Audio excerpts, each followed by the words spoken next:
Decriminalize Everything, the case for abolishing crime. A very dangerous idea that would endanger those most deserving of danger. About how Western civilization could be saved and society could be made much more sound, sane, and just. Hey, this is Jonathan with Marketplace Gold, and this is a deep dive podcast presentation on anarchy. And I am using a clip for the video presentation of this podcast of a drive down Kensington Avenue in Philadelphia. And it is a sordid sight. It is a vision of stark dystopia. And a lot of people might say, Kensington Avenue right now looks like a scene of total anarchy to me. And philosophically, you'd be incorrect. What you see there on Kensington Avenue, and it is horrifyingly striking, is a scene of statism. This is brought to you by the U.S. government. And I am a bit of an economic philosopher. And here in this article, we are going to break down how anarchy could, in a very practical way, be beneficial to society, and why this is something that perhaps we should work towards. You are going to want to check out this article, which is over on marketplacegold.com. It is linked below wherever you are listening to this podcast. And in this article, I have got some really nice graphics and some imagery, and I've even got some funny captions on those graphics. So this is a very gander-worthy and share-worthy article. I have got sources for everything that I'm going to assert here, because I'm going to be delving into some fringes of thought experiment and philosophy where few dare to tread. And I do have my sources backing up what I am saying there. So let's dive in. Decriminalize Everything, the case for abolishing crime. A thought experiment in anarchic antifragility. A few evenings ago, walking home from the gym, I had a very dangerous idea that would endanger those most deserving of danger, about how Western civilization could be saved and society could be made much more sound, sane, and just. Like many of you, I've taken the red pill and had the unpleasant epiphany that many, quote-unquote, first world countries are beyond saving. I had concluded that the United States, where I'm from, like the Titanic after its hull was ripped open by that iceberg, is on an inevitable course to sink into darkness. I'd reached the conclusion that the only solution to preventing a truly dystopian future, like what we see there on Kensington Avenue, was the widespread implementation of human gene editing technology. That's the kind of black-pilled conclusion I'd reached. But upon deeper contemplation, I think there may be another option for saving civilization. And I've got a great meme that I made where we see the Titanic sinking and we see a rowboat rowing away. and I say that the Titanic is Western Station and the people in the rowboat are high IQ anarchists. And then I came up with a funny caption and I said, Rose, remember that girl, Rose? She will not even make space for you on her convenient floating door. Remember there? Where she doesn't even make space for Jack on the floating door after he de-virginizes her and saves her life and all the other things, right? Anyways, let's not get too sidetracked with movie references. So, I propose decriminalizing everything, even murder, which on its surface may sound totally absurd and heinous, but I'll explain why this would long-term be a tremendous step forward for humanity or any civilized nation that decided to implement it. The criminal justice and law enforcement agencies of both local and federal government would be totally abolished. Judges, court systems, jails, and police forces would go away. Nothing would be illegal or punished by the state.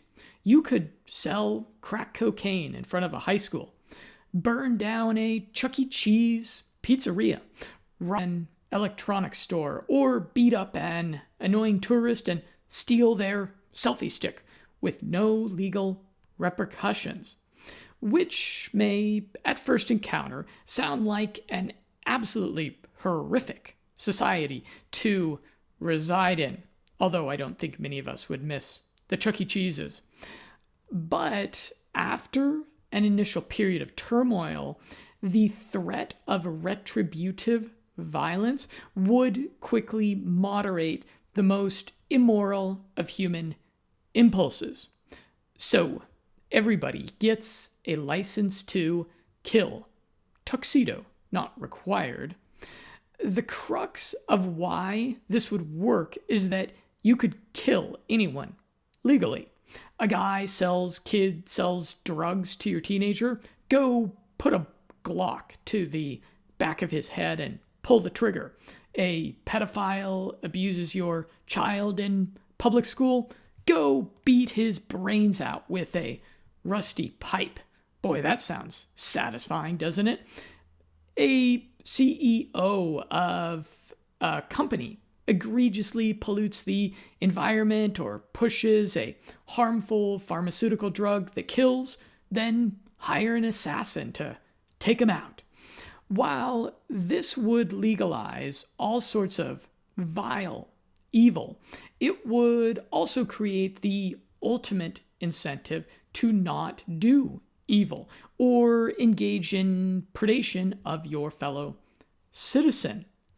All but the very most egregiously psychopathic in society would suddenly become extremely motivated to hold themselves to the very highest ethical and moral standards in all their dealings.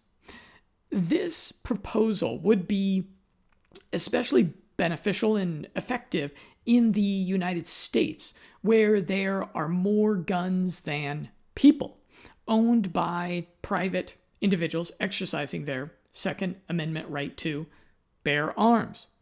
These guns are concentrated in the hands of people who are right-wing, conservative, traditional, and Christian. But any civilized country where crime was abolished would quickly start looking a lot like the United States. Firearm ownership would become legal and unregulated.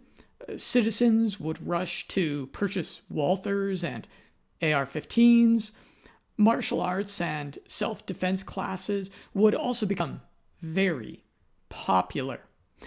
You might be thinking, if you want anarchy, Jonathan, why don't you go live in Mogadishu, Somalia, or someplace like that? Well, contrary to the stereotype, Mogadishu is far from being an anarchic place. I linked to a video, I think, where Jeff Berwick, the anarchist, went to Mogadishu. And clearly, important point, civilization really only has a chance of flowering in countries with an average IQ over 90. And I include a heat map of the world. And if the heat map of global IQs is triggering to you, then you are probably on the lower side of the IQ spectrum yourself. Consider Switzerland, which is actually somewhat anarchic, operating without a strong central government. This works because the average IQ there is 101. Nassim Taleb in Antifragile wrote about Switzerland, saying, "The most stable country in the world does not have a government, and it is not stable in spite of not having a government. It is stable because it does not have one." It's not quite true that the Swiss do not have a government, he clarifies. What they do not have is a large central government, or what is in common discourse described as the government, which what governs them is entirely bottom-up, municipal of sorts. Regional entities called cantons, near sovereign mini-states united in a confederation. There is plenty of volatility. And then I have a picture of Interlaken, Switzerland, which just looks amazingly beautiful. It looks like something out of a dream or an animated movie. The state of anarchy would be copacetic to a nation of European-derived, culturally Christian people. Anarchy in Malawi, for example, in East Africa, would probably just make Malawi more Malawicious. The decriminalization of everything would address nearly every grievance of both conservatives and reasonable liberals. Actually, I will repeat that because it's an important point. The decriminalization of everything would address nearly every grievance of both conservatives and reasonable liberals. The taxation is theft crowd should love this proposal because we tax livestock would suddenly be freed of our obligation to rent to Caesar. Most would refuse to pay taxes, which would shrink the government to a tiny size. State agencies would have to start acting a lot like for-profit companies, offering quality services at a decent value to the public. Private companies would begin competing with the state, offering the services that a civil society needs. Things like education of the youth, healthcare, police force, inspecting restaurants to make sure they weren't serving hamburgers infected with salmonella, maintenance of roads and infrastructure, etc. Over time, this would result in almost total privatization of the government, as entrepreneurs and businesses provided cheaper, better services than those the state provided. A lot of police officers would be unemployed overnight, but they would quickly find their talents in high demand by a booming private security industry. Those guys could look forward to a pay raise. Initially, there would be a lot of fear of violence or theft. Everybody would rush to hire private security. And you might object, dear listener, but what if my private security robs me? They have the guns and know how to use them. I'd be helpless. In anarchy, you would see a Yelpification of almost every industry and business interaction. if you hired private security and they robbed you, then you could give them a 1-star review for all to see, which would hurt their business. Private security firms would quickly adapt an extremely rigorous process for filtering out all but the most upstanding of employees. Businesses and individuals would become extremely concerned with their reputation and being trustworthy. The abolition of crime would be tremendous for community cohesion. Everybody would suddenly become very interested in forming high-trust relationships with those who lived in physical proximity to them. In Bulgaria, where I live, I'm impressed with the general cultural cohesion compared to my native Denver, Colorado. I know almost all my neighbors. My wife and I stop to chat with them at the entrance to our apartment building almost every day. I can imagine how I and my neighbors would adapt to this anarchic state of things. If we didn't hire private security to protect our building, we would assign rotating shifts guarding the building, keeping an eye out for dodgy characters snooping around the building at night. You might ask, what if one of your neighbors decides to rob you or does something worse? Doesn't that threat destroy community cohesion? Well, if your neighbor robbed you, you could go beat him up or worse. So the threat of violent reprisal would dissuade almost everyone tempted to take advantage of this anarchic state. Also, anyone who violated their neighbor's trust could be thrown out on the street to fend for themselves.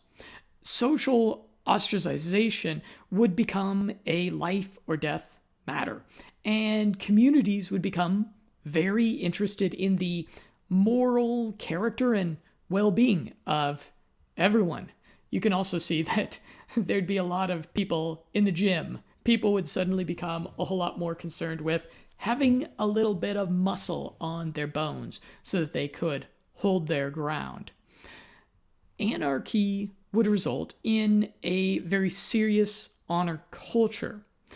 Given the threat of violence and theft, all businesses, especially small businesses, would have to take protective measures.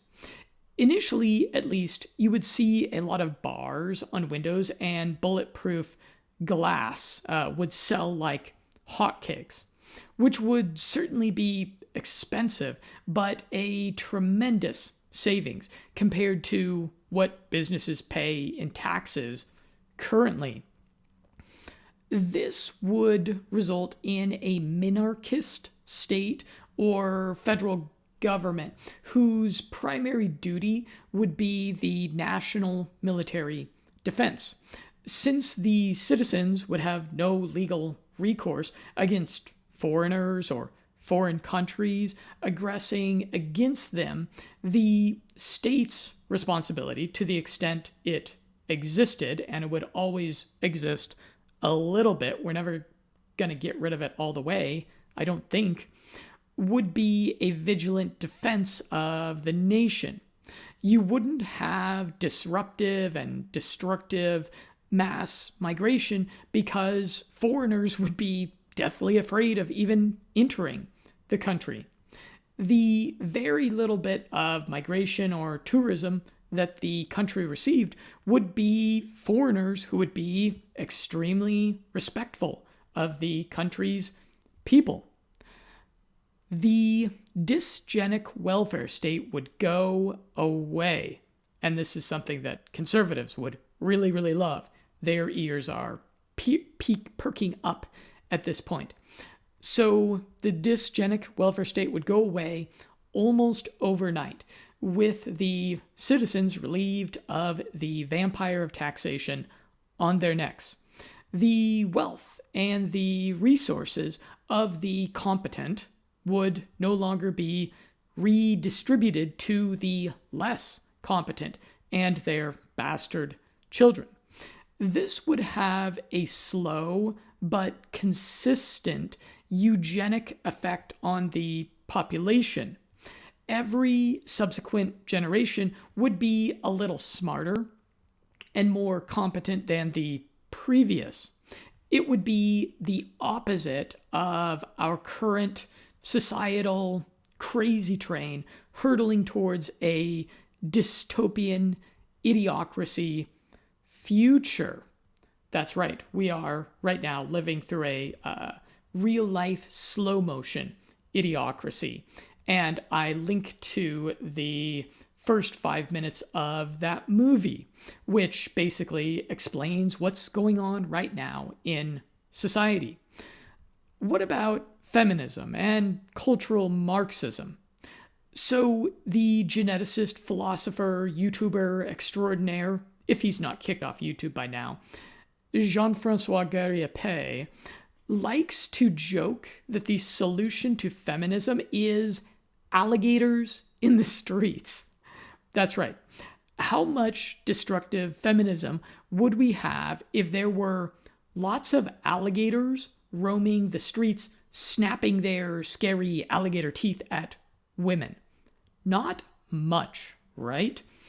Women would desperately want to find a decent, strong man that could protect them from the scaly monsters. And they would be a whole lot more interested in staying home and raising children. Anarchy would have a similar effect. I'd argue that it would result in actual positive feminism that empowered women to embrace their femininity and thrive. Competent women would still be free to pursue careers and succeed in the business world. Again, no laws of any kind would be holding them back. What about the communist factories? Which is to say, factories operated by and producing communists, which are, of course, universities and colleges. And I included a funny meme here from South Park, where I have one of the cute little South Park kids saying, "When I grow up, I'm going to communist university." And then I said below that, Ralph Wiggum needs to check his straight yellow male privilege. Like I said, I got some funny memes and captions going along with this, so do check them around. Check out the article and share them around on social media. So about the universities and colleges, they would have a rough time in anarchy. With no funding from the federal government, they would have to cut gender studies programs and the directors of inclusion and diversity. With no federal government to guarantee student loans, universities would have to become a lot leaner and almost exclusively focused on STEM and teaching professional skills to very serious students. College professors would think twice before they espoused disgusting postmodern ideas to the malleable minds of the youth. Consider Nassim Taleb's observations of higher education in Switzerland. It is perhaps the most successful country in history, yet it has traditionally had a very low level of university education compared to the rest of the rich nations. Its system, even in banking during my days, was based on apprenticeship models, nearly vocational rather than the theoretical ones. Would anarchy be good for families? Well, divorce would be more legal than ever before, but there would no longer be any family courts, legally mandated alimony, or child support payments, removing the huge financial incentive for women to leave marriages. Divorce would become quite rare, I would argue, because there would be only downside to it. Women, afraid of the alligators in the streets, would do nearly anything to reconcile differences with their husbands. Divorce would also be a worse deal for men because there would be a lot less promiscuous women in anarchy. In modernity, there's very little incentive for men to marry because it is so easy to find a slutty woman who will sleep with you on the first or second date. In anarchy, the natural order of women exchanging sex for commitment and protection would reassert itself. There would be some promiscuity, but women would be a whole lot more interested in using their youth and beauty to lock down a decent man, and the demand would create supply. You would see a triumphant return of the nice guy provider male. Parents would become a lot more interested in the safety and well-being of their children. Very few parents would apathetically dump their children in daycare centers. Public schools would be largely privatized, and homeschooling would become very popular. LGBTQ activists should love anarchy because they would get all the freedoms that they tell us they don't have in current society. But I suspect we would actually see a whole lot less gay marriages and pride parades. Anarchy would be a significant reform to the modern state of utter degeneracy. You might object, but the rich and powerful could totally take advantage of all this anarchy. They would hire small armies of bodyguards, hide in secure compounds, and would be free to predate on society via their henchmen. Yes, all sorts of political corruption, white-collar or organized crime would also be decriminalized and unregulated in this anarchic society. But this would be regulated by crowd-funded assassination. Get this, okay? This is my big startup idea for when the anarchy comes to pass. Crowd-funded assassination. Let's say that you have a bad politician who is betraying the nation, corrupted by corporate bribery or globalist influence. Like in our society, he is going to be protected by bodyguards and security with guns. But if he pisses off enough people, an assassination bounty would be put on his head. Cryptocurrency e-commerce developers would create Indiegogo style websites to crowdfund assassinations. There's your $1 million idea, startup nerds. If a politician or public figure was hated enough, eventually one of his security guards would choose to become a hero and a millionaire overnight by executing him. You might object. So a Silicon Valley billionaire or South American dictator could just crowdfund taking out the president. These crowdfunded assassinations would be rare because doing the assassinations would be those who were doing the assassinations would be subject to the same threat of violence. If half the country loves a politician and half the country hates him, the assassin who takes him out in exchange for a 7-figure payday is going to live the rest of his life in fear of reprisal. The assassin's own murder would also be legal. The same with the website developers creating the crowdfunding platforms.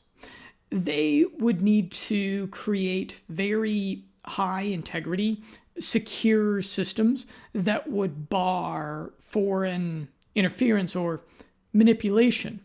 Perhaps a donation to an assassination bounty escrow account would require a citizen's social security number or genetic verification of their citizenship.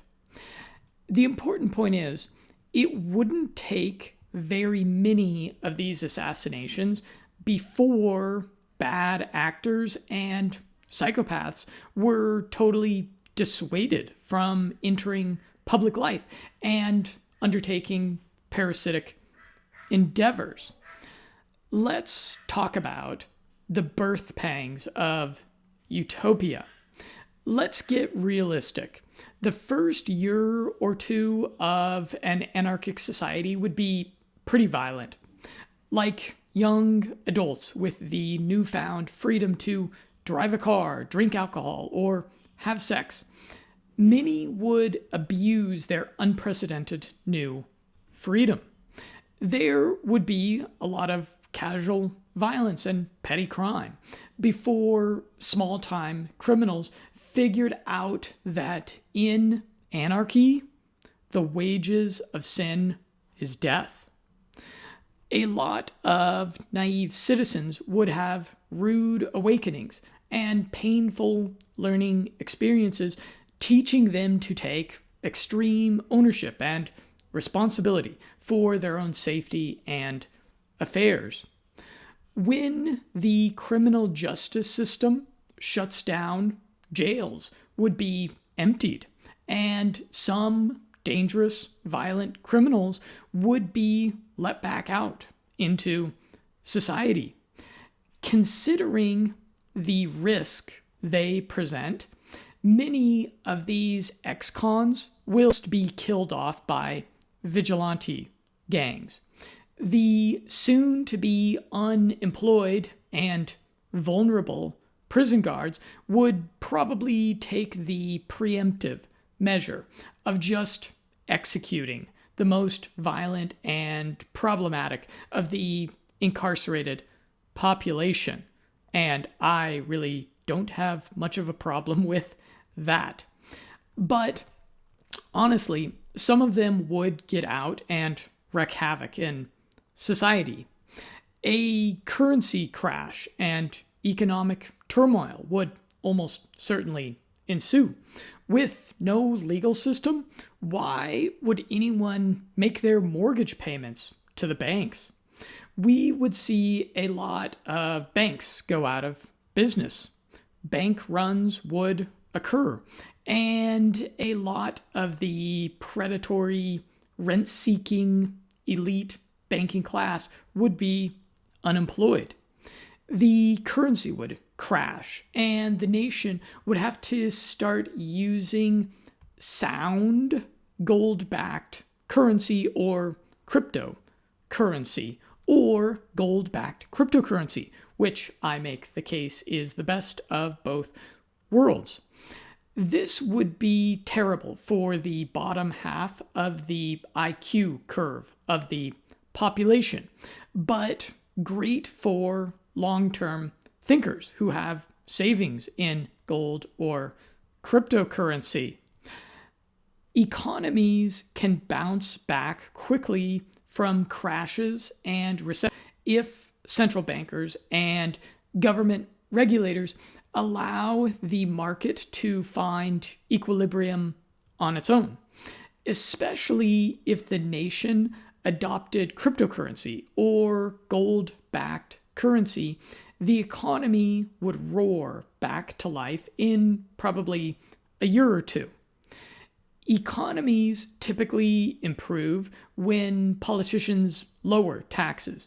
And in an anarchic society, there would be almost no taxes. With the government out of business, there would be ample entrepreneurship opportunities to provide services like security, healthcare, maintenance of infrastructure, etc. With nobody paying their mortgages, real estate prices, which are egregiously overinflated in many places, would crash. But people do need places to live and work. So rent prices would readjust with the rest of the economy. And you might ask, who would pay their rent to their landlords if there's no legal repercussions or way to evict? So the landlords would have to provide value justifying the monthly rents. The landlords wouldn't be paying their mortgages to the banks anymore, so they could afford to hire private security to protect their property and tenants. And you may ask, so in the anarchic society, the rich and powerful could afford private security to safeguard them, but everyone else would be subject to random, casual violence? And not really. So almost all rented property would be guarded by private security. The residents of all but the very cheapest apartments would be protected by men with guns. You have to break a few eggs to make an omelet, and bringing about anarchic utopia would entail some death, frankly. I said at the introduction that anarchy would endanger those most deserving of danger. It would be especially bad for the least moral and most irresponsible in society. The eminent evolutionary psychologist Edward Dutton argues that the execution of evildoers is a tremendous positive civilizing force. And that's what we would be getting, particularly in the first few years of anarchy. In contemplating this, we have to ask ourselves, is saving civilization worth the executions which will prevent the bottom 10% of the most impulsive, least responsible, and least moral of young men from passing their genes on to the next generation? Boy, that's a tough question to wrestle with, isn't it? But we'll move on to the business environment in anarchy. Anarchy would force businesses to become much more efficient. There would be no legal enforcement of contracts between businesses. So businesses would have 100% skin in the game in their dealings. Corporations wouldn't engage in risky, speculative dealings based upon enforcement of futures contracts. The stock market probably wouldn't totally go away, but it would become a whole lot less exciting. Business deals would have to be done solely on the basis of trust and mutual interest. Could you get a company like Facebook, Google, or Standard Oil monopolizing an entire industry? Possibly. That would be allowed in anarchy. But again, if a business became too powerful and abusive, its executives would become the target of assassinations, of those crowdfunded assassinations, which would be a significant deterrent of the worst manifestations of capitalism. The boom and bust business cycle would become a whole lot less stark. You wouldn't see banks needing to be bailed out because the federal government required them to loan money to high-risk borrowers, which is what happened back in 2008. Businesses would no longer have implicit or explicit obligations to make diversity hires. Businesses would be bereft of the bureaucratic swamp of meddling HR departments. The tax-free and regulation-free business environment would attract a lot of foreign investment. And you might say, if there's no regulation of anything, couldn't some greedy multinational corporation just move in and start cutting down all the trees in the national forests and ruining the environment? Well, yes, but like anyone else in the anarchic society, they would face the risk of violence. If loggers started destroying the forest, it would become lumberjack hunting season. I think of some documentary I watched about Romania, and I've spent some time in Romania, and it has these beautiful, beautiful forests. And the documentary was about how the really corrupt government there and the multinational corporations are colluding together to cut down a bunch of their trees. And that's what you get with government, is you get corruption and then you get predation by multinational corporations. So in anarchy, corporations that destroy the environment would be subject to constant, costly terrorism, the same way the Maquis in France in World War II undermined the logistical infrastructure of their Nazi occupiers. Go watch some documentaries about the Maquis in French during World War II, and small groups of men, French men, engaging in asymmetrical warfare did a tremendous job of undermining this the infrastructure of the Germans, which was a formidable infrastructure that they created. That was one of the things they were really good at, right? If there's one thing we know about Nazis, it's that they got things done. Foreign investments and business interests that weren't truly reciprocal and win-win would face violent public backlash. And you might be thinking, oh, great. So the country would end up being a tax haven like Ireland or the Netherlands, where giant multinational corporations hid their cash. It would be something like a tax haven, but the economic crash, bank failures, and the adoption of sound currency would render many of the most parasitic of banking practices fruitless for predatory moneymen in slick suits. Banks that wanted to provide a tax haven to multinationals would have to hire a lot of private security to protect their offices, executives, and assets. Businesses that didn't provide value would not do well in this anarchic state. I'll say that again because it's an important point. Businesses that didn't provide value would not do well in an anarchic state. I would love to found an IT or software development firm in an anarchic state. After the currency crash, the IT talent would certainly be cheaper than in a statist country.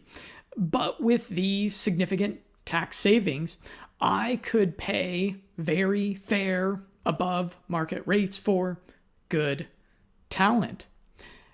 Anarchy, long term, would result in a very high integrity business environment.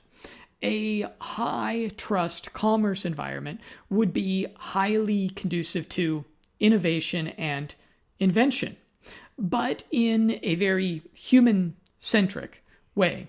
You probably wouldn't see a huge rush to replace truck drivers with AI, for example, which would create a bunch of public anger. Then they would turn their crowd-funded assassination sights on someone like me, whoever was doing that. The most competent engineers and scientists would go to work inventing things that helped people, as opposed to becoming ensconced in the labyrinthine Soviet maze of state-funded academia. The smartest computer engineers and programmers would create mind-blowing technology instead of going to work for the CIA, FBI, DARPA, or Goldman Sachs. So I've talked a bit about vigilante gangs, and these would also come with their own problems. These gangs would quickly become political and vie for power and influence.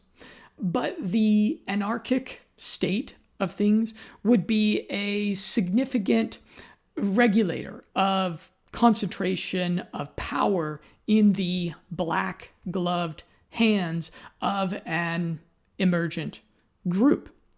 Like in any revolution, there would be friction between competing groups. But at the birth pangs stage, the national military comprised mostly of very disciplined and moral men who took an oath to defend their people would still be in place, which would, I argue, mitigate the most tribal impulses of vigilantes. If you look at the 20th century history of the mafia, there was typically a lot of infighting and internecine conflict within the organized crime syndicate that prevented one person or organization from becoming monolithic or achieving a monopoly on violence. And you might now object. You might say, I can see how anarchy would be good for the rich, the powerful, and even hardworking middle-class people, but what about those who desperately needed the state to take care of them? What about single mothers and old people who rely on their pensions? These people would largely be taken care of by private charity. High IQ, European-derived, culturally Christian people are extremely altruistic, often to a fault, and freed of the obligation of paying 30, 40, 50% or more of their income to the government in taxes, people would be very generous with their charitable giving. An anarchic society would become religious, as people would want to form higher trust relationships locally. As in the past, churches would take care of a lot of single or widowed mothers and elderly people who had trouble making ends meet. And I'll quote from my other article, which is Free Market Universal Basic Income. Free market charity outperforms government welfare programs by a long shot, according to data from Health and Welfare Studies at Cato Institute. Only 30% of the funds that go into government welfare entitlement programs end up in the hands of the needy or paying for their services. Only 30%. That's pretty awful, isn't it? The rest is eaten up by bureaucrats' salaries, fancy offices, along with the requisite waste, fraud, and abuse. Compared to private charities who contribute 82% of all funds raised to the needy. The rest goes to fundraising efforts and administrations. So that's quite the no-brainer. There is you've got 70% of the funds not being used to help people versus only 18% of the funds not actually going to help people.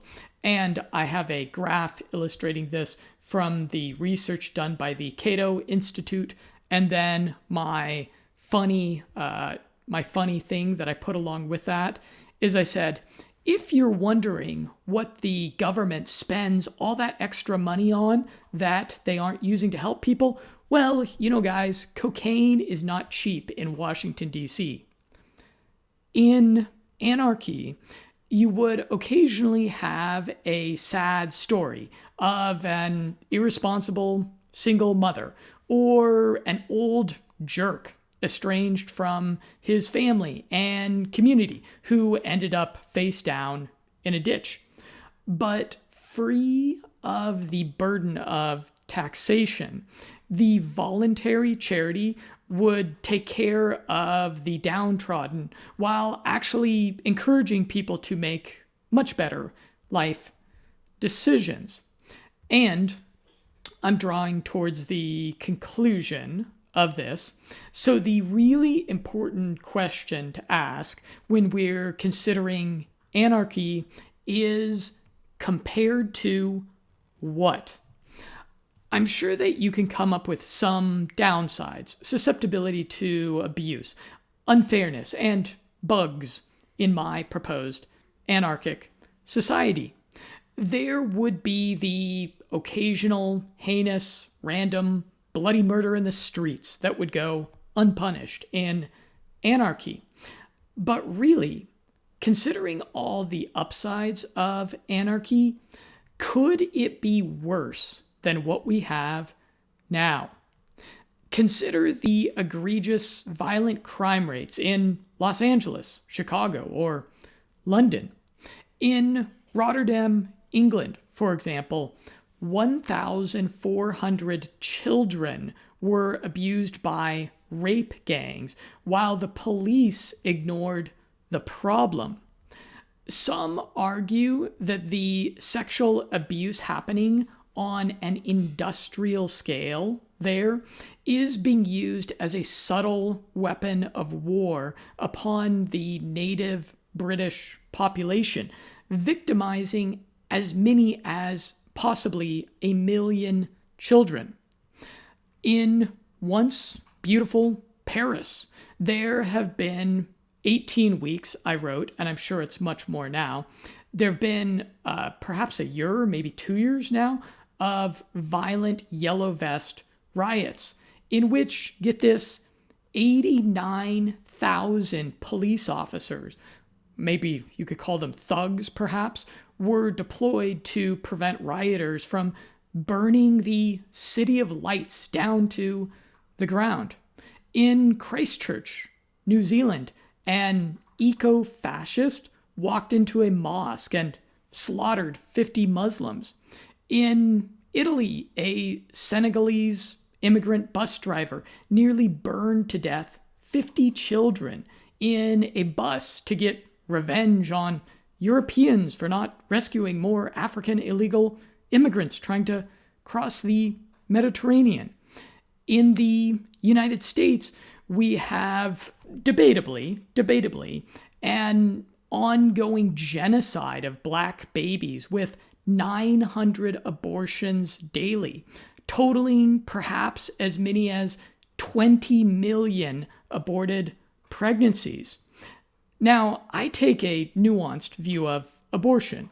If it happens within the first 8 weeks of pregnancy, I don't regard that as murder. But how many of those 20 million abortions were of viable, healthy human fetuses well into their second or third trimester? Hitler himself would be impressed with the efficiency of our industrialized murder. And finally, in California and other sanctuary states and cities, illegal immigrants literally get away with murder in some cases. So the big question is, would anarchy with vigilante justice make these places more violent and lawless than things already are? I doubt it. I think it would be an improvement. It's hard to deny that many places in the first world are not already in a state of violent, anarchic tyranny. Could they transition to a state of positive, possibly more utopian anarchy? Well, let's talk about pragmatic implementation. At this point, you may be thinking, okay, interesting thought experiment. I can see how anarchy might actually improve society, but there's no way it would ever actually happen. So the political left is increasingly dragging our countries in an anarchic, lawless direction. Leftist, young and old, are hellbent on radical, revolutionary progress at any cost, burning down civilization, doing away with everything old, traditional, or historical, and inverting the natural order of everything. Political policy is growing increasingly absurd and disconnected with reality. A decade ago, would you believe that people would be imprisoned for teaching their pugs to Sieg Heil Hitler, or that politicians would be seriously considering paying every citizen $1,000 a month in universal basic income? So we have to ask ourselves, how absurd will things become in another 10 years? How easy would it be to convince the left that already hates the criminal justice system, considering it a racist relic of an evil colonial past? How easy would it be to convince them to just totally do away with the system entirely? I think it would be quite easy. Could the electorate be convinced to simply vote for the abolition of the criminal justice system? Possibly. The political left thinks that the criminal justice system unfairly targets minorities, and right-wingers see the criminal justice system as corrupt and biased. A deep state hell-bent on the perpetual growth of big government, metastasizing into a syndicate of authoritarian thugs that belong in the history books in the same section as the Nazi Gestapo and the Soviet KGB.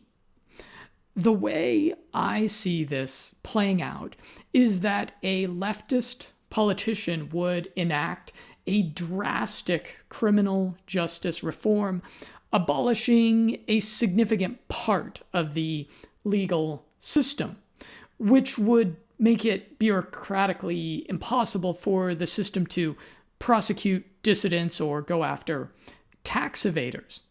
A crash of the economy and currency might occur, and a widespread tax protest could be organized.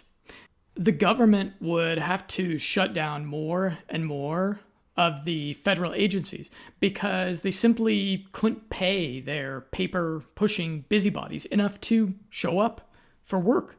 more and more policemen would start moonlighting and working as private security contractors on the side. It would not take long for a critical mass of the population to stop paying taxes, starving the statist beast. At this point, hopefully, a wise political leader or a pragmatic military general would admit that the federal government can no longer provide services to the nation. Hopefully, they would propose switching to sound currency, gold-backed currency, or some sort of cryptocurrency, along with inviting the privatization of everything, thus ushering in a state of anarchy. You might object at this point, saying, well, that's pretty much what happened in Russia after the collapse of the Soviet Union, and what's happening now in Venezuela. And it's just produced more tyranny, not less.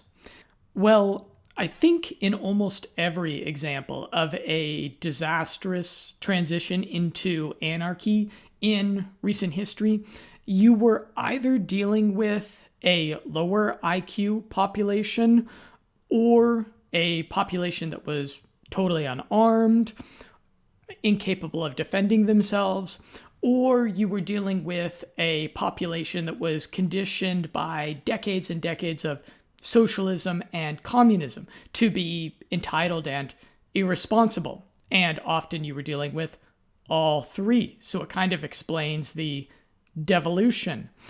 I'd argue if it happened in a high IQ country with a strong Christian work ethic and a sense of decency, I'd argue it would go a whole lot differently. I'd argue it would go a whole lot better.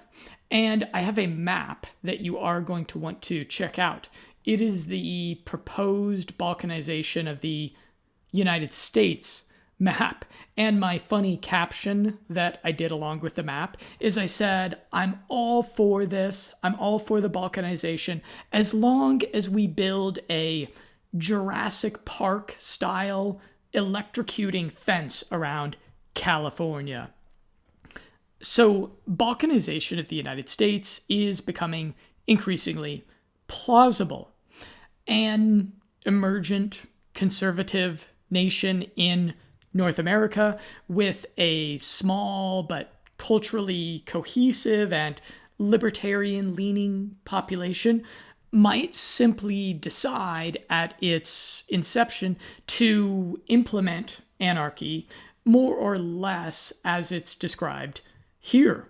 I hope that they bring back dueling between gentlemen, where if you have an argument with another gentleman, if the gentleman is not being very gentlemanly, instead of having a ridiculous social media battle with him or a ridiculous lawsuit battle with him, you can just propose a duel with pistols or rapiers. You can settle things old school, and that will result in some very awesome YouTube videos. So if they bring that about, I anticipate they wouldn't call it anarchy. Anarchy is kind of a scary word.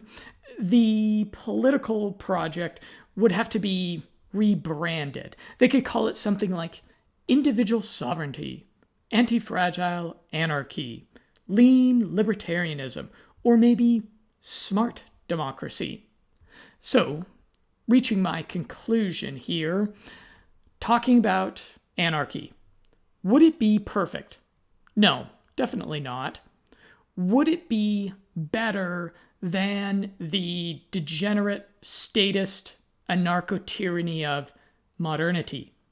I think it would be. Any rational conservative person, having listened to this podcast and checked out the article, checked out the sources that support my arguments here, should be able to see how, if they can survive a few years of turmoil, an anarchic society will ultimately be a much more free, conservative, and moral place to raise a family. That's my take on anarchy, something that a lot of people might scoff and say, that'll never happen. The system will maintain itself in some semblance of what it is now. And if there's one thing that the last year has taught us is to anticipate the unpredictable, anticipate things changing, anticipate unprecedented things in history occurring in our lifetime. I'll add that I could be wrong about all this. I'm certain of a few things in life, and anarchy is not one of them. So if you've got some holes to shoot in my political, philosophical, economic theorizing here, go ahead and drop a comment wherever you are listening to this on social media. You could even shoot me a message letting me know what you think, and I will check those out. And I do anticipate in the perhaps next 10 years, different experiments with anarchy going on around the globe. Some of them going poorly, some of them going quite well. I'll be watching those keenly, and having demonstrated my bona fides on the topic here, having put together this article, maybe call it a white paper on implementation of anarchy, I will offer myself as a political consultant to anybody that's implementing anarchy in a territory, and my consulting rates will be astronomically high, unfortunately, and payable only in cryptocurrency. So do get in touch with me if that is what you are working on, and I would be honored to contribute it to it being all the more utopian. I'm Jonathan with Marketplace Gold, looking forward to a continued conversation with you.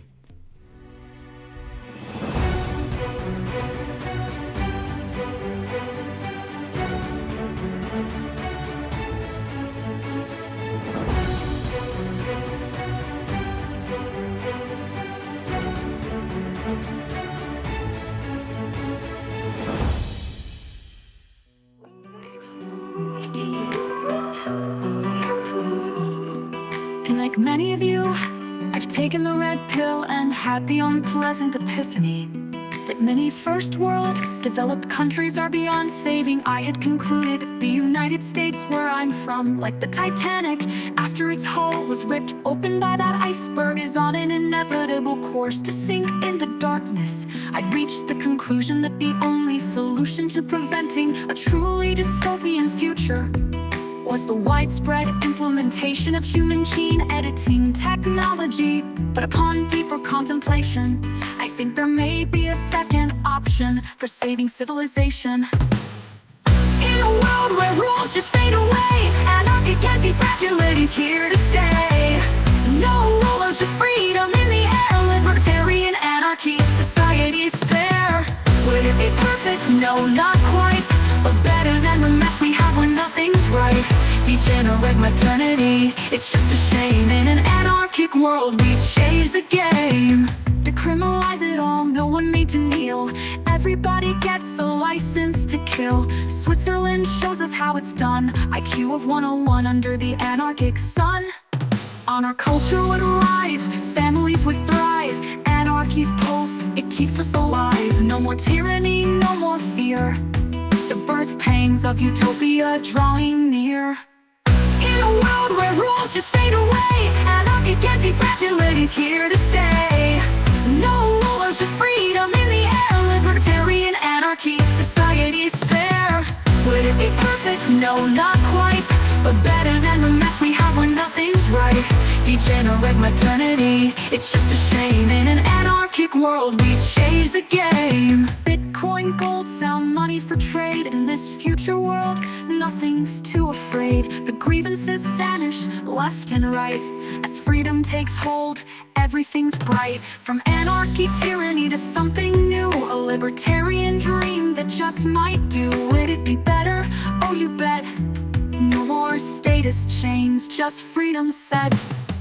In a world where rules just fade away, anarchic anti-fragility's here to stay. No rulers, just freedom in the air. Libertarian anarchy, society's fair. Would it be perfect? No, not quite, but better than the mess we have when nothing's right. Degenerate modernity, it's just a shame. In an anarchic world we chase the game.